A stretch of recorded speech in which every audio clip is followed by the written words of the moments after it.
Well, Addison disease, also called adrenal insufficiency, is an uncommon disorder that occurs when your body does not produce enough of certain hormones. In Addison disease, your adrenal glands located just above your kidneys produce too little cortisol and often too little aldosterone. Addison disease occurs in all age groups and both sexes and can be life-threatening. Treatment involves taking hormone to replace those that are missing.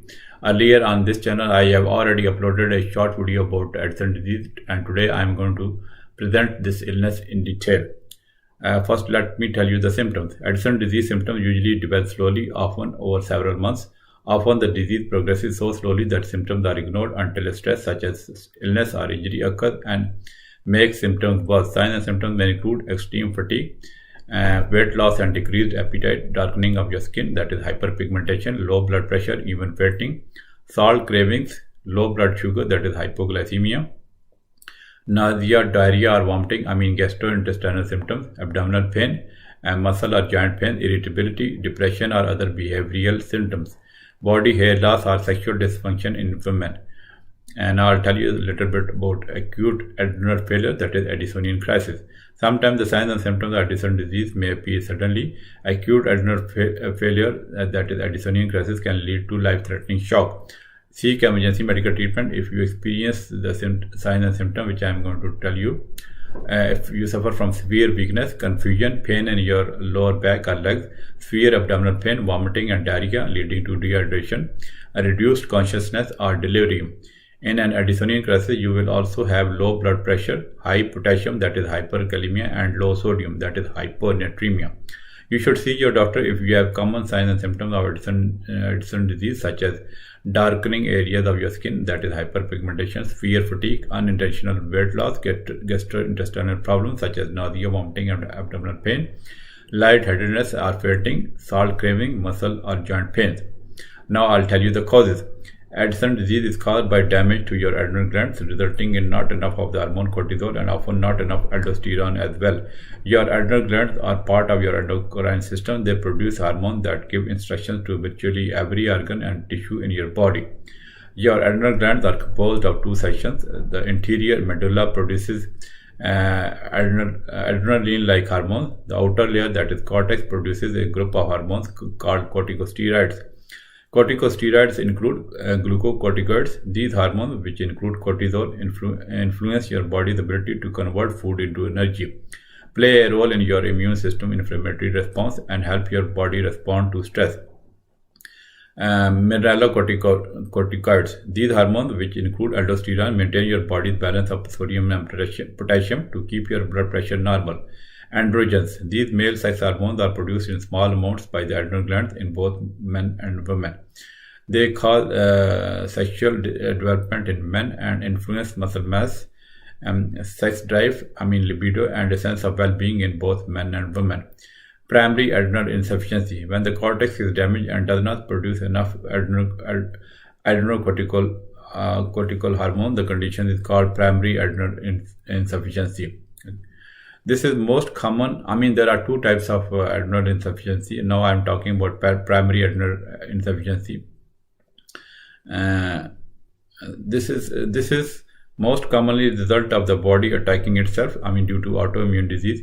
For unknown reason, your immune system views the adrenal cortex as foreign, something to attack and destroy. People with Addison disease are more likely than others to have another autoimmune disease as well. Other causes of adrenal gland failure may include tuberculosis, other infections of the adrenal glands, spread of cancer to the adrenal glands, bleeding into the adrenal glands. In this case, you may have Addisonian crisis without any previous symptom. Now I'll tell you about secondary adrenal insufficiency. The pituitary gland makes a hormone called adrenocorticotropic hormone, that is ACTH. ACTH in turn stimulates the adrenal cortex to produce its hormones.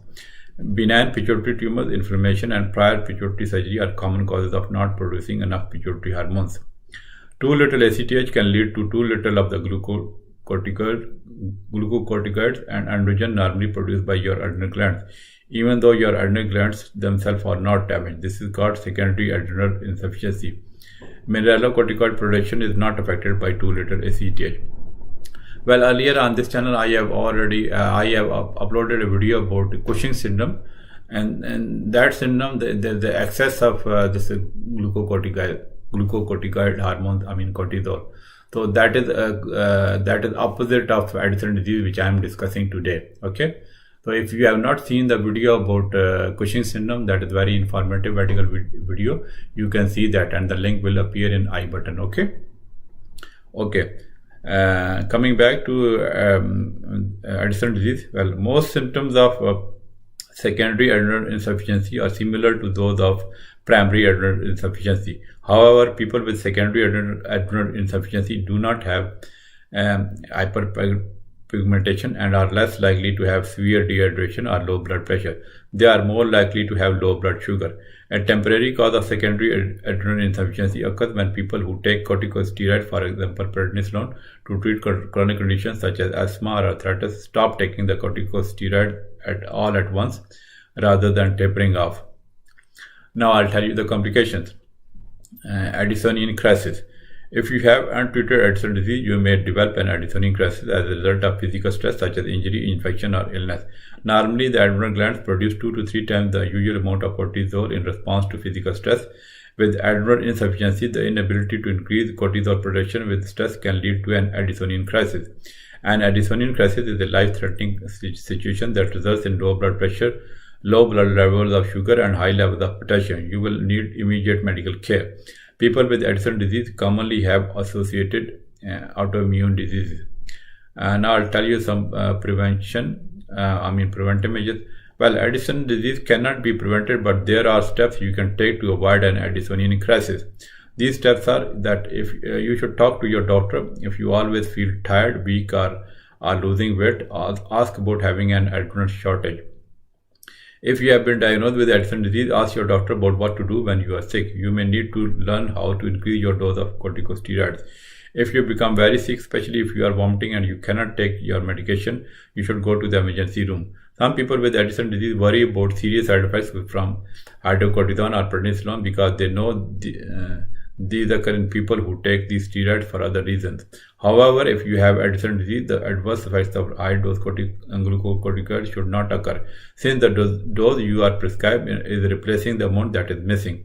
Make sure to follow up with your doctor on a regular basis to make sure your dose is not too high.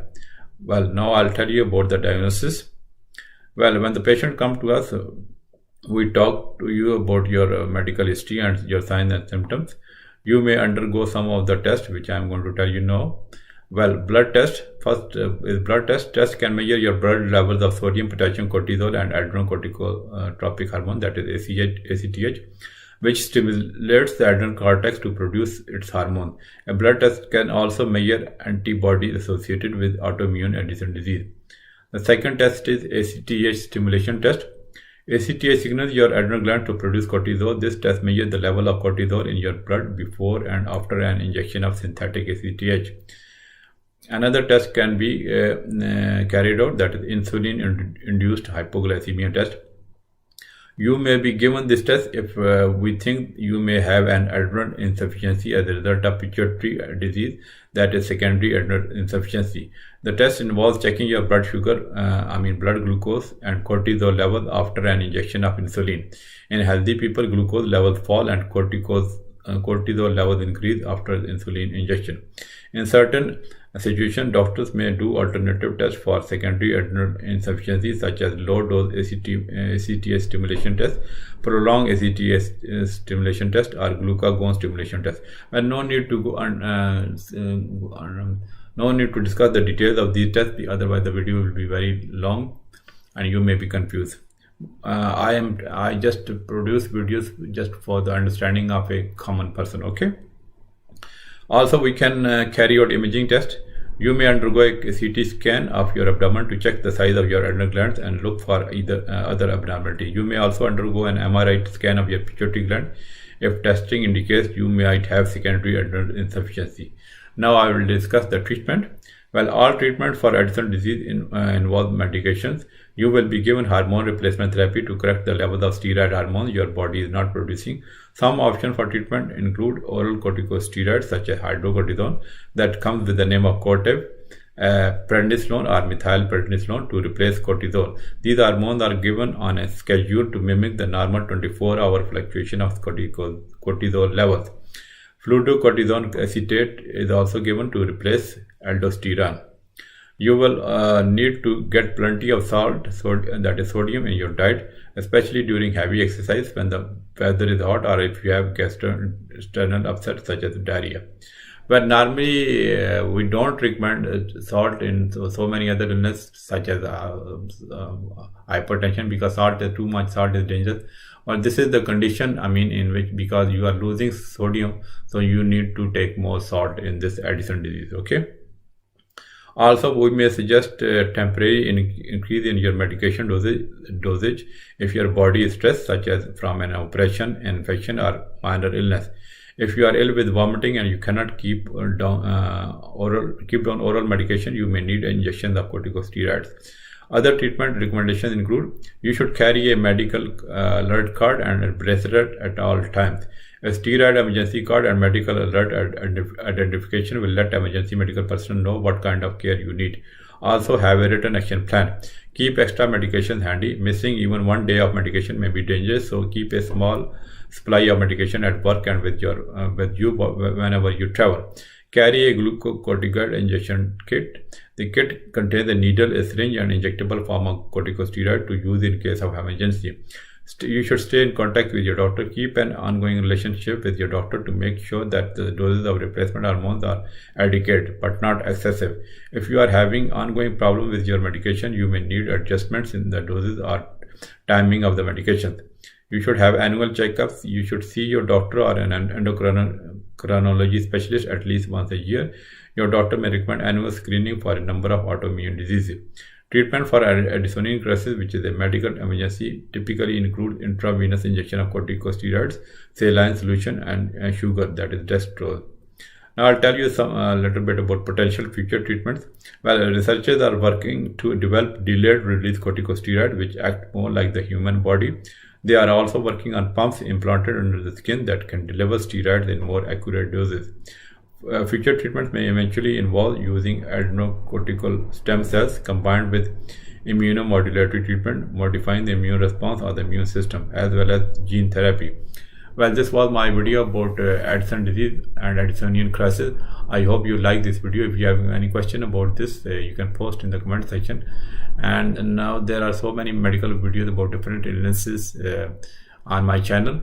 If you want me to upload a video about any other illness, for that video is already not there, you can post in the comment section, and as soon as I find a time, I'll try to upload the video as soon as possible. Thanks for watching this video. See you in next video. Bye for now.